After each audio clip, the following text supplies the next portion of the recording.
So I'm excited to have Jordan Gurrieri from BlueLabel along with his team, Annie and Ryan today. We're gonna have some fun. We're gonna do some learning, and I hope that we all walk out of here with some actions already in place. Jordan's gonna help us with that. Just a real quick bio here. Let me pull this up just by way of introduction. And Jordan and I go back just a little bit to working with Jeff Woods at AIL Leadership. It's where I was introduced to Jordan through Gio Turallo as well. As a matter of fact, our Texas chapter director who does work with Jordan. So excited that we finally have the opportunity to have Jordan in front of all of our members today. Again, Jordan is co-founder and CEO of BlueLabel, which is a premier AI consulting and development partner for mid-market and enterprise companies. Was a Microsoft guy, I guess, 20 years ago or so, where he's working on business process automation, sales and marketing. And his little fun part of his bio was that what they were doing back then in the day pales in comparison to the capability of today's LLMs and what AI is bringing to us. So he's done a lot of great work in this field now, and again, excited to have Jordan here. And with that, Jordan, it's all yours. Yeah, thank you, Chuck. Thank you for that introduction. I'm going to bring up my screen share and get started. Sorry, I collapsed something there for a minute. All right. I think we're all good, right? Everyone can see this screen share I've got going on now. Thank you again, Chuck. Yeah, thank you for that. And I appreciate the working and partnering with COO Forum and that introduction that we've had. As Chuck said, I've started my career in Microsoft or in technology really over 20 years ago. And this was with Microsoft, and I was in sales and marketing automation, process engineering and automation and sales and marketing. And as Chuck said, what we were doing then paled in comparison to what capabilities we have now with LLMs, with other automation tools. We didn't have things like even RPA then. But for the last 15 years, I've been helping organizations adopt and transform with new and emerging technology. And naturally, where we've come with AI in the last 3 to 5 years, that's the groundbreaking transformational technology that we're all focusing on. And it really has a big impact on our businesses. So excited to partner with COO Forum here. And the focus as we go, our goal here is to think about how we put AI at the core of how we compete. And as operational leaders, how we compete is how we deliver our products or our services to our customers or clients, right? And the mindset shift that we need to be in is how we might transform our core workflows, especially those core workflows that are unique to our businesses and kind of make our businesses differentiated from competitors, is where we need to look to see how can we supercharge those with AI capabilities. And a key mindset shift to all of this is that we need to be thinking about AI as a change management initiative and not a software project. It's technology, but it's a general purpose technology, right? It could be applied everywhere and anywhere. And when we hear these conflicting adoption rate metrics about, 5% of companies actually using AI in the delivery of goods and services versus 80% adoption of everybody using ChatGPT as an assistant to help them write emails, that's the big kind of gap that goes back and forth. Just deploying AI and assuming that we're going to gain efficiency and get that adoption consistently and holistically across an organization is not necessarily, not the case. It's never been true to any transformational technology. It takes time, right? So as operational leaders, we're in the driver's seat. You're in the driver's seat of really thinking about how do we embrace the capabilities of this technology and treat these as change management initiatives, not hand it over to IT as a software project or a tool deployment. So I want to ask everybody, take a minute and write in the chat one word that describes your relationship with AI today, beginning of 2026. Just one word that comes to mind, first word that comes to mind. Your relationship with AI today. Let me see, I got to bring up my chat here. Love it. Partner, that's good. Assisted. Enthusiastic, overwhelmed. Yep. It's gonna be a lot of those, I imagine. Handy, helpful. Conflicted, Adam. Like to dig into that a little bit more. Generating revenue. Awesome, Ken. You're already a few steps ahead. So, the reality of what we're dealing with is that, adoption and use of AI is really, it's moving fast, but it's also just very disruptive. And you get those comments like conflicted, right? The studies we've all read and the studies I referred to here before is that really there's a big gap between the general purpose adoption and where companies are really transforming the way they operate around AI. BCG released a study, many of you probably heard this one, is that really only 5% of firms put AI as a strategic priority and merge business and IT ownership are the ones that are really kind of generating that 5x revenue increase or that 3x cost reductions. The other ones that are generating 5 to 10x revenue are the ones that are greenfield companies. If I was starting a brand new company today, there are a lot of more things I would do very differently with AI first than trying to change, to an AI culture, right? So there's a lot fewer firms that are really making this just AI as a core part of the strategic priority of their business objectives. McKinsey had another study, right, that recognized that the top performers of AI adoption and this transformation are really focusing around a few critical workflows. There aren't leaders that are asking themselves, where can we add AI? Because AI can be added everywhere. It's an assistant, it's a general purpose technology assistant. Not where can we add AI, but which 2 to 3 core workflows, if we re-architected them with AI, would materially change outcomes, right? Few critical use cases, few critical workflows. This fourth study, it's not as popular, it's relatively new, is the Stanford Salt Lab had done a study and found out through the study that 41% of tasks that are currently in AI deployments are falling in to the categories that they defined as the red zones. These are areas of low worker desire, the low worker desire for the AI or automation assistance, and the low AI capability. So like AI capabilities of where it is today isn't even at a place where it can add that value. We're focusing in the wrong places. Right, so the key takeaway is that AI leaders, the companies leading with AI today are the ones that are deliberately choosing strategic set of high impact workflows and applying in a few use cases. And that's where we want to kind of focus and help kind of drive mindset today. You're going to be working on a couple work sessions about, more than half of this work session today is going to be individual work. I want to get you into that mindset. And the current state of AI in 2026, as we moved into it, is that the technology landscape, the industry and organizations are moving from the current state of individual productivity to organizational productivity, where AIs are integrated into these core workflows. And what that means is that, we're seeing individual productivity is us all using ChatGPT as an assistant, right? As an aid that sits alongside us, helps us write better emails, summarize meetings and documents, use it as maybe a thought partner to help you brainstorm.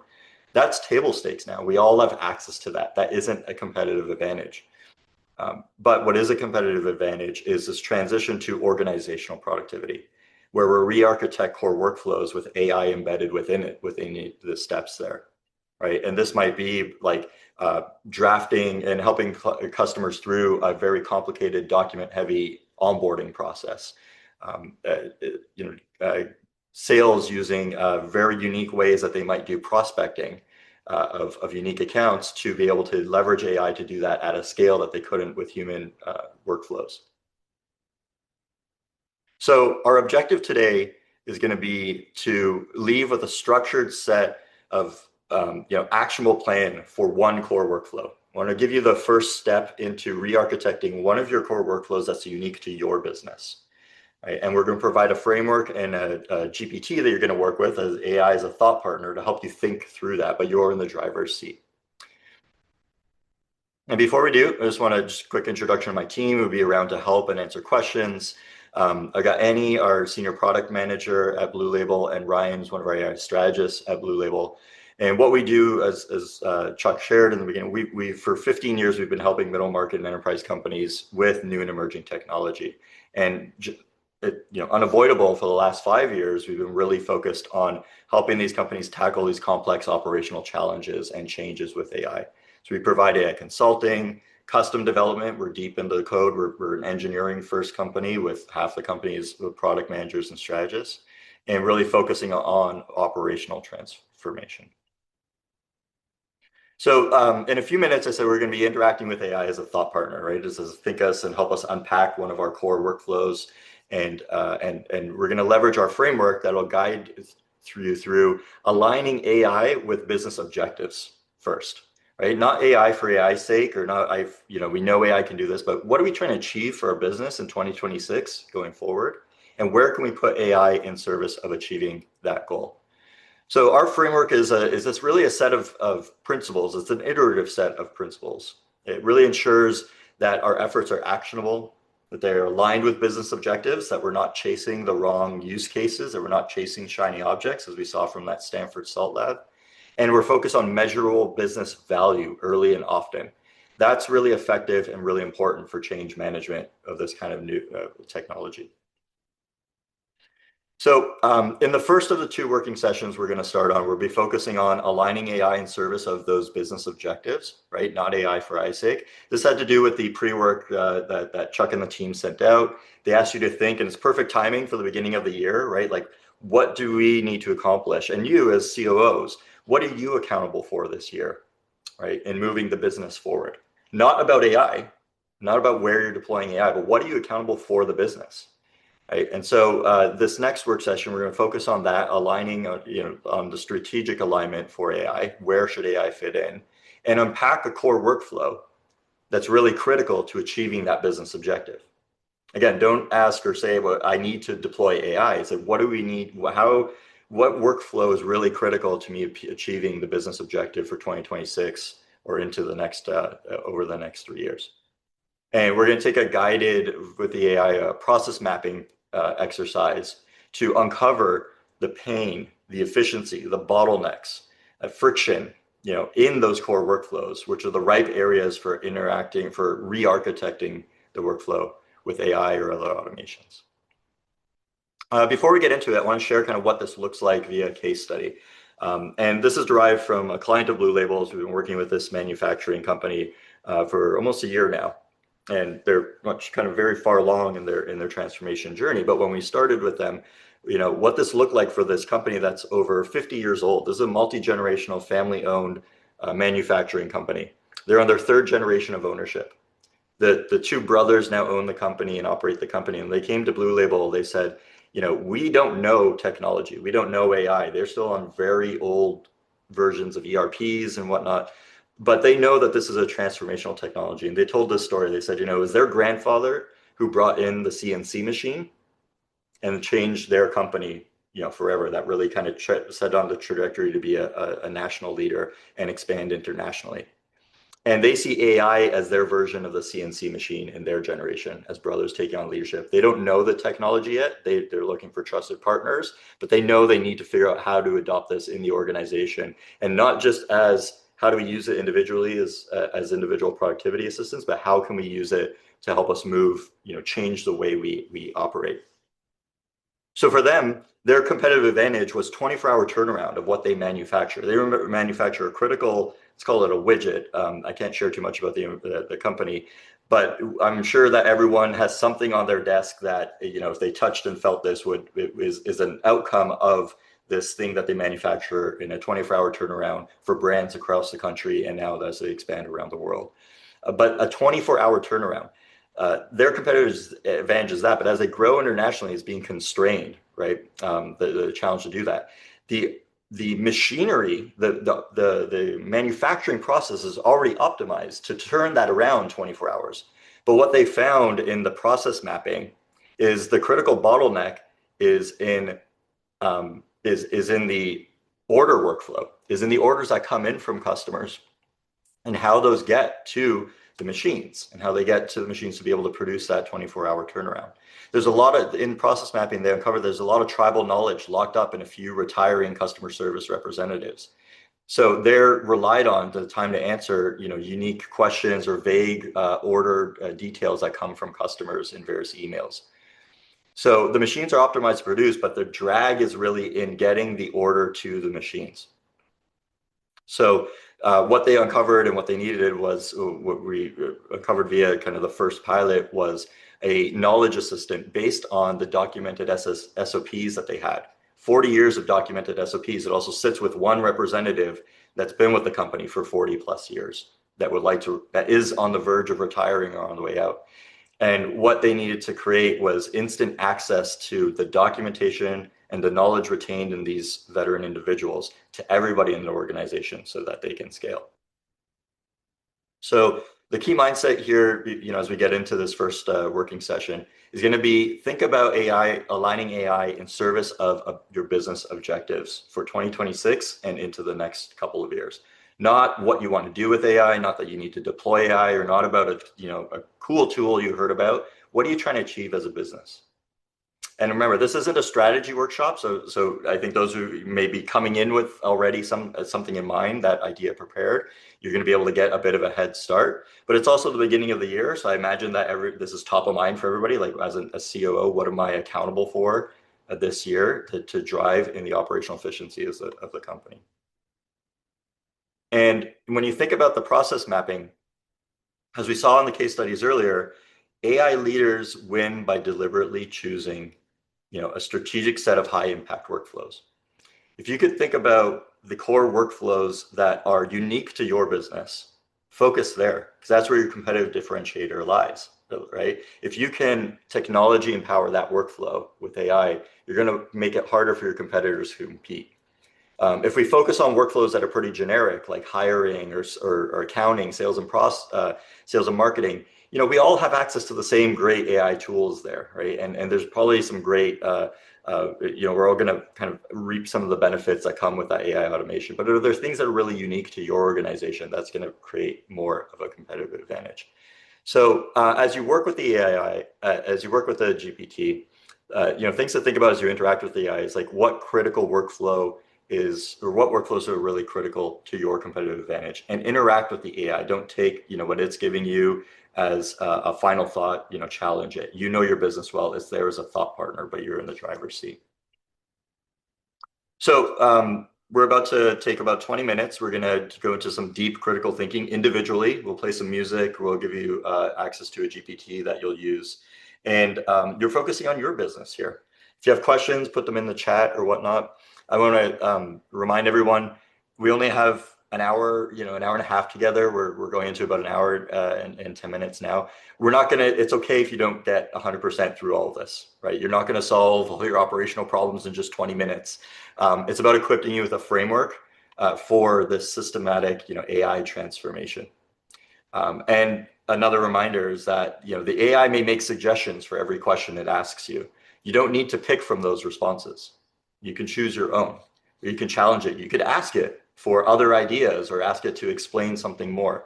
And for those who like to share a lot of context, if you want to save some time from typing, feel free to use the voice dictation. You click the little microphone that's in the chat box and just talk to it. Just make sure you're muted so we don't all hear it. But it's another way to kind of quickly go through this exercise and talk to AI as a thought partner and still be in the driver's seat. Hi, Jordan. Real quick, Yeah. Sarah has a great question, and thank you for asking that, Sarah. Sure. Let me get to my chat. It just disappeared. Sarah, can you confirm the information? Yes. Yes. So we specifically built it in a tool that we have complete control over. So everyone knows one of the most important things when it comes to AI is data security. So this tool that you guys will be talking in is completely locked down.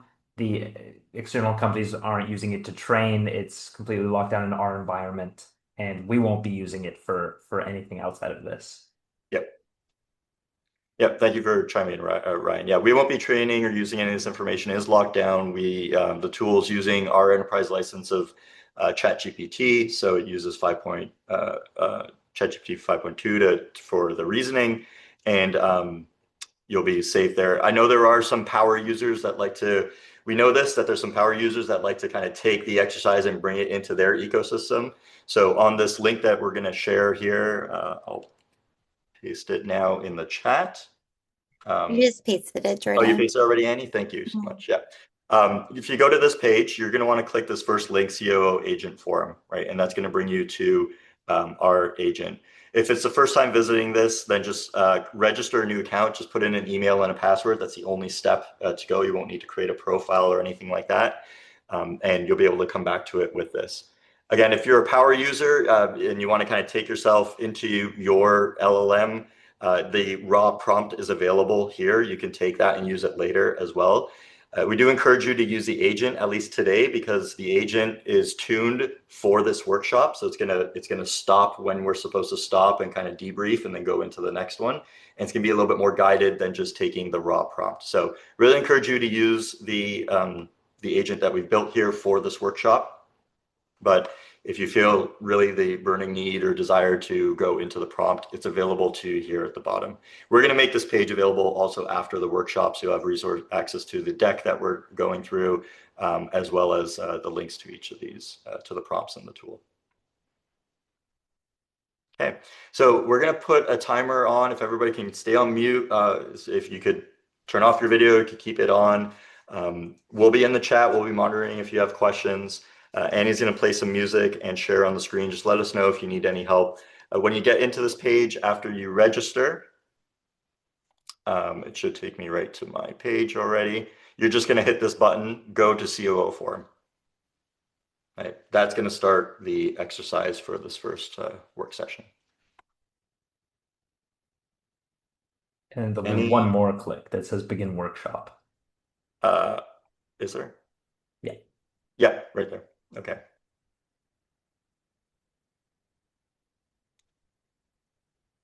You want to take it, Annie? Sure. Just a moment. Okay. Put some light music on. So let's take a few minutes. We'll put like 8 minutes on the clock, 5 to 8 minutes, just to get back onto time. Just a group reflection here. Can anybody chime in, share, come off mute? Let's pause and just reflect on the exercise so far. Like what surfaced for you? How does the workflow that you dug into support the strategic objective that's really critical for you this in 2026 or over the next 3 years or so? And where do you now see clear opportunities for where AI can give you that extra leverage? Can someone open up and share, start a dialogue amongst your peers about what you uncovered in just that first part of the exercise?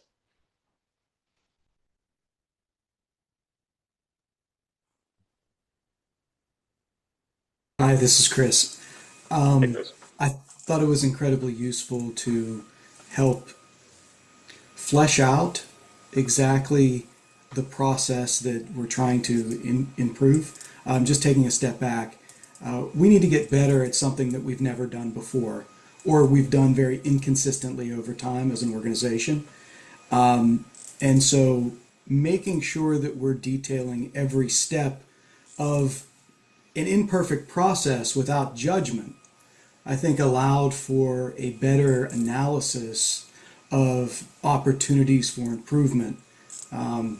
So that in and of itself, that first section of the exercise was really useful. So Excellent. Yeah. Like how often do we look at our workflows and say and ask ourselves, why do we still do it that way? Why do we do it that way, or why do we still do it that way? And sometimes you just need this thinking time to get into it, map it out, and ask the question, right? And then we can ask ourselves, yeah, go ahead, Chris. sometimes that internal judgment, Mm-hmm. you feel a certain amount of shame. Like I know better than to do this. Yeah.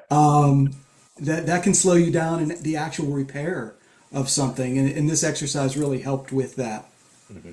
Yeah. And then we can ask ourselves, it would be nice if AI or some automation can help us with this, right? Instead of needing to know what it can do, it would just be Mm-hmm. nice. And then we have an area where we could start to explore, right? We could start to experiment and pilot something. Anyone else want to share? We'll take one more and then move along. I want to get into the next working session in a few minutes.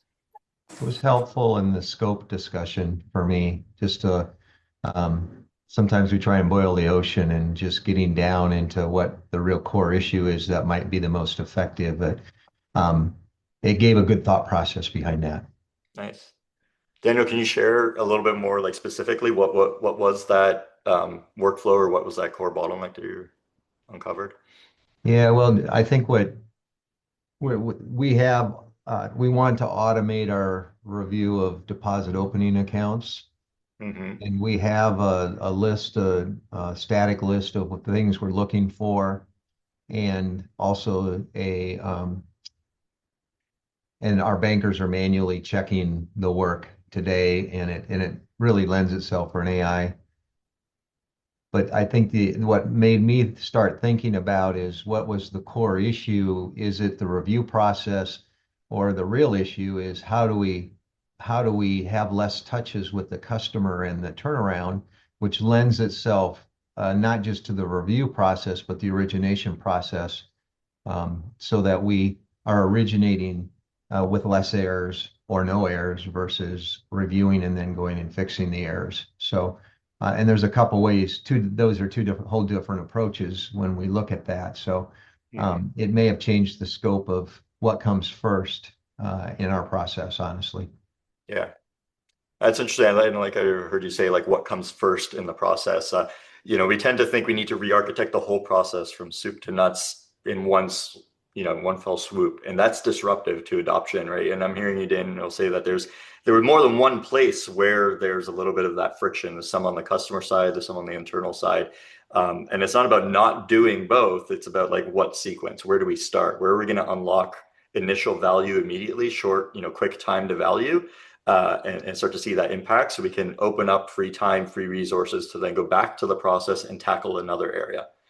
That's a great segue into kind of where we're going next, right? The next work session, we're going to focus on prioritizing where to start with your first pilot, right? You got an idea of 3. You don't need to take those 3. If you want more, if you want to suggest something your own because you got your own idea, do it. The AI is a thought partner. It's an intelligence that's going to work alongside you. But the next step, we're going to pick one of those pilots or suggest one of your own, and then draft your initial roadmap. And another clear thing is assigning accountability. What's critical in this workflow in our framework as we follow it along is, as we said with Daniel's thing, is we're identifying lightweight pilots, places to start that are small incremental changes, to introduce small incremental changes that drive adoption, but that really add value immediately and quickly. That's how we're going to get adoption. That's how we're going to drive adoption in the organization. They're going to see, hey, that little thing just saved 5 to 15 minutes of time in my day, and I do that task 20 times a day. That's a huge impact, right? Give me more. Let's go back to the process and tackle another thing. So find those areas where there's immediate time to value or short time to value, and not a lot of effort per se. There's not a lot of lift to get there. And it takes some iteration, right? We have to see and learn and observe what scales and what doesn't. If we rapidly test something, we try something small with an AI, a custom GPT, maybe a small automation, and it's not really helping, well, good. At least we tried it. Stop there, move on to the next thing, right? Don't overinvest and scale too early. And that's where we're going to get some, again, as a thought partner, some exercise through thinking about the roadmap. How do we start small, actionable, get immediate time to value or short time to value, and then phase it out over adaptable phases. And another important thing is assigning ownership. Usually with pilots, ownership may sit with somebody who can kind of take the charge to create, to drive, to procure the right tool or hire the right partner to help build something. But the owner later, once you scale, might be different. But building internal champions and bringing in the people that are on the front line to be stakeholders and have input on what's being built, what's being piloted, is really critical to driving adoption. So, before we get into it, again, what does this look like when we talk about this manufacturing company that we've been working with? And we said that their first pilot that they came to us with, or that we uncovered we needed to tackle, was how do we unlock that 40 plus years of documented SOPs, standard operating procedures, as well as the tribal knowledge that's undocumented, that's just locked up with these veteran customer sales representatives that know everything about their 40-year of customer history and what common products the customers order and things like that. How do we capture all that and unlock it for all of the customer sales representative agents that come in, that are working in the organization? It's about 15 of them. And the thing with it too is it's not really a sexy role in the organization. So you can imagine it's a revolving door. Every 6 to 12 months, somebody's leaving that org, a new junior person, and a new one's coming in that they need to adopt. So there's a lot of process drag in having all this knowledge locked up in a few key individuals that need to be consulted and asked questions all the time. And so their first kind of pilot was to take that all that documented SOPs. We did interviews of these stakeholders to capture that undocumented knowledge and immortalize it into an agent that can sit alongside the team. And it showed itself in Microsoft Teams as a Teams agent, as a coworker in Teams that they could just ping and ask a question about a customer's order that's come in. And it gave instant access to that knowledge and that order history and common customer orders. We saw it cut, the expert lookup time, the time to it would take to normally go to those experts that have the knowledge already, by 75%. They're getting far fewer questions from the more junior customer sales representatives about prior customer orders or how to process something through, because they're now able to ask this assistant that's been trained on basically those people and immortalizing those people's knowledge. So from a road mapping perspective, it started with kind of localizing and immortalizing that knowledge support. And the next phase of it was to scale that capability, add things like multilingual support, because the organization is very large, and when working and servicing the whole country, they want to expand. They're expanding internationally, and they want to be able to. They don't have any remote workers. They want to expand and be able to reduce operational costs by hiring remote workers in Mexico and other places that can help them scale.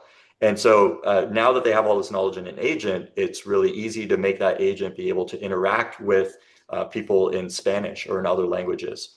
And so that was the next phase, is really kind of unlocking and allowing them not just to create more technology, but allow them to scale the way they operate and bring on their first remote workers in the organization. Again, that was an operational business objective: grow operational workflows so that we can hire remotely. That had nothing to do with AI. AI was part of the solution to enabling that capability, right? And later, now we're actually in the later phase already with them, is we're on the verge of building a self-service customer portal now, where the same AI agent that has the knowledge to help the internal teams flesh out and build an order so it can get to the machines, 24-hour turnaround, as I mentioned earlier. Now customers on very common orders that come in can do that, can start to do that themselves in a few weeks or probably in a few weeks or a few months, it'll be able to start to do that. But it's building on the capability and the knowledge, the solution that's built, right? They now, later, it started with something small and focused that helped the organization as it was today. It allowed them to scale to start to hire their own the first remote workers, employees.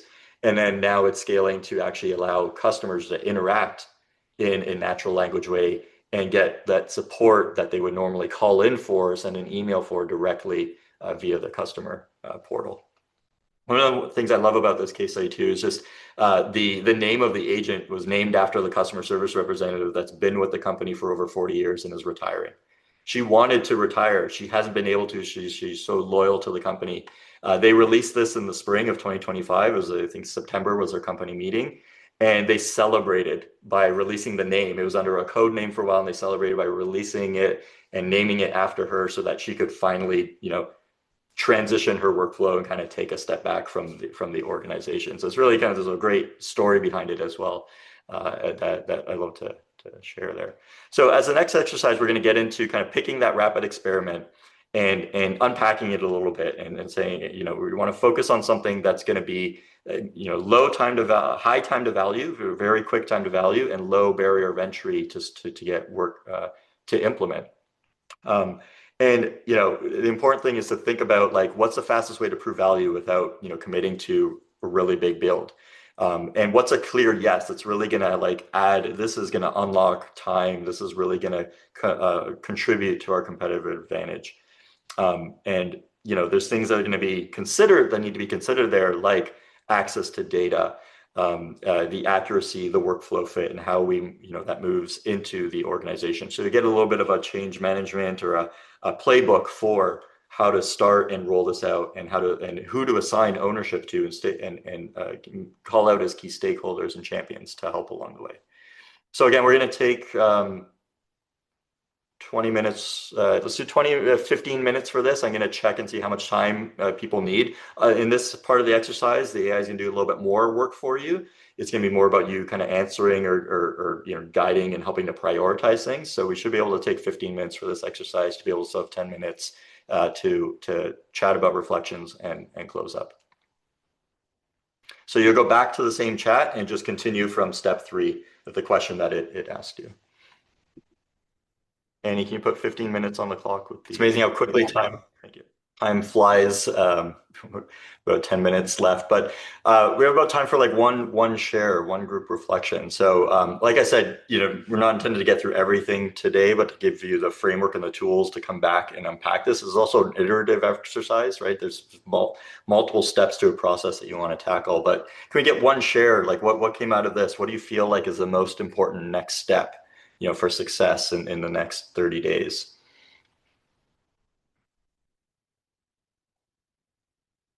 This helped me break it into bite-sized pieces, right? I mean, when you're looking at a big initiative and launching things, this kind of helped me view it in a little bit of a different, with a little bit of a different lens that I think, being in the seats that we are in, we pull everybody into a meeting and we can see the breadth of the project that we actually need to do. Yeah. And what ends up in the room is everybody just starts nodding because they can't take in as much data, generally speaking, as the folks that are seated in this room. So yeah, being able to kind of unpack and have feedback that actually allows me to break it down without just having a bunch of nodding heads in the room was a massive help. Yeah. Thanks for sharing that, Josh. That's hugely important. Very accurate. I saw some other people thumb up and head nods there.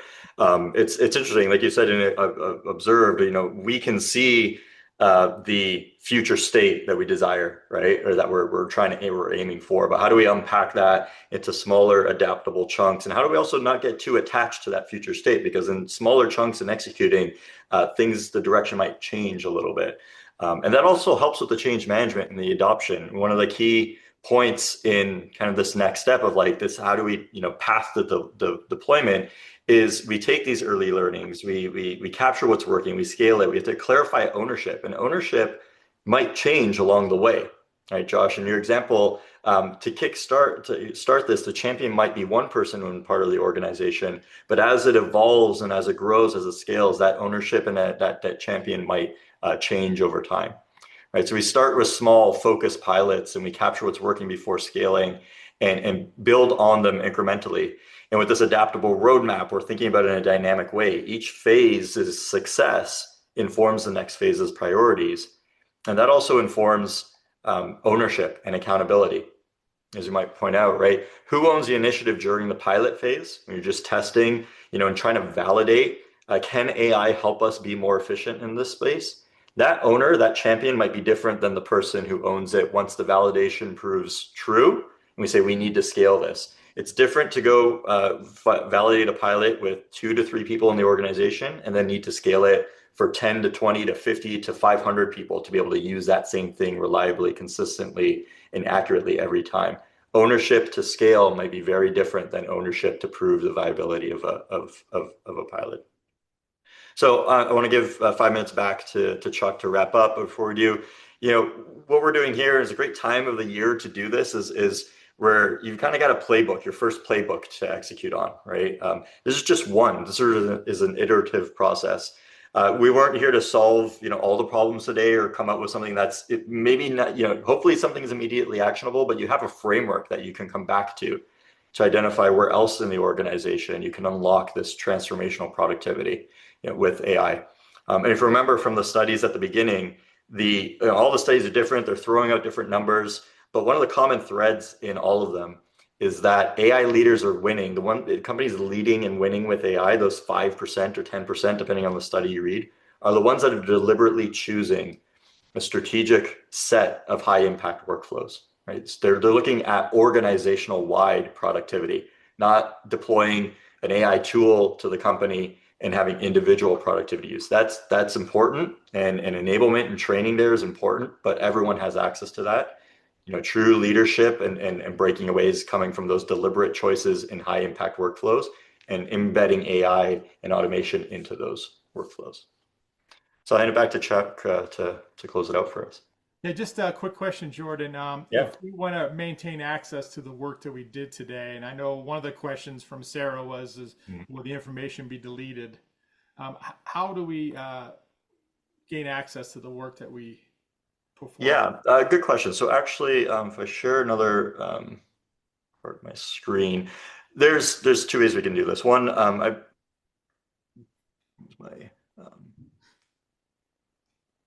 so on all the chats, you can hit this little button that looks like it's the copy button, and you'll be able to copy that and paste it into your own like Notion or it's markdown, so it works better if you put it in a tool that supports it. It'll format it the same way it came out of the GPT. We can keep this open. And so if someone in the group specifically wants to have their data deleted, feel free to email us. We'll go into the system, we'll delete the chat that you had so it's not there. But we can keep this open. You can come back to it and access it again later. So if there's someone concerned about that, just feel free to email me. We'll go back into the system, we'll delete your account, your data, and you should be all clear there. The other thing is, a lot of the times when we're working on this, we want to create a button that gives you the artifact, something to download a PDF so you can take it out, because to be able to share this with teams and make it actionable, you want to put it in something that's a one-page document. So if you want, at the very end, you would have gotten a summary, kind of the executive summary of all the outcomes and the steps. Hit that copy button. It looks like this at the bottom of that message, and just paste it into a Word document, a Google Doc, or a Notion would be ideal, something like Notion where it accepts markdown and it formats it automatically.